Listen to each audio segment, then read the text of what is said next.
with you. You know, how should India respond? We have seen mass protests at the Bangladesh High Commission today.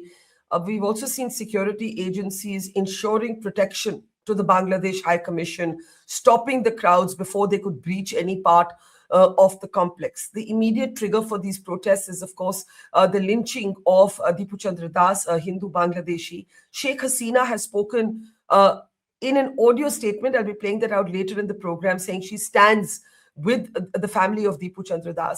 My question is, in the range of options for India, how would you advise the government to respond at this moment? Well, Barkha, thank you for having me in your program. It is important for us to continue protesting outside the Bangladesh High Commission in Delhi and wherever they have a diplomatic presence in India, while ensuring the security of the premises of their personnel, because that is our duty as their host country. Whether they ensure the security of our premises or not, it's for them to reflect upon. If they do not secure the safety of our diplomats and our diplomatic premises, we will have no option but to shut down our consulates, reduce our staff, reduce our diplomatic presence, and insist that they do the same. That's the first point. Second, we must step up diplomatic pressure on Bangladesh through the countries which matter, not just the Russians, and we're very grateful for their statement. We need to tell the Americans and we need to speak to the Chinese.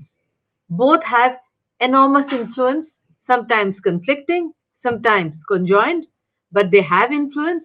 We have to tell them that if Bangladesh continues in this manner, for instance, the lynching of this young man, treating him worse than an animal, um, with such cruelty and without any sense of justice or proportion, and being dragged from a police station to be lynched, tied to a tree, and then his torso burnt.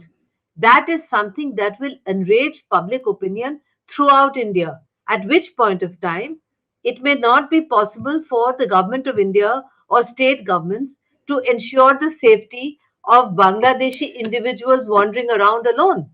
If they make the atmosphere so poisonous, if it's so toxic, then the Bangladeshi government has to understand that they are endangering the security of their nationals who may be here for medical treatment or for business purposes, etc. It works both ways. Secondly, we have to make it very clear to the interim regime that we look for free and fair elections. We look to have a good and stable relationship, but if they continue to threaten us in this manner, if they try to talk about the chicken neck or taking our territory or teaching us a lesson, we have many ways of teaching them a lesson. The first lesson we can teach them, Barkha, is to cut off their electricity. And secondly, when the river treaty comes up for renewal in early 2026, we don't renew it. That doesn't mean going to war.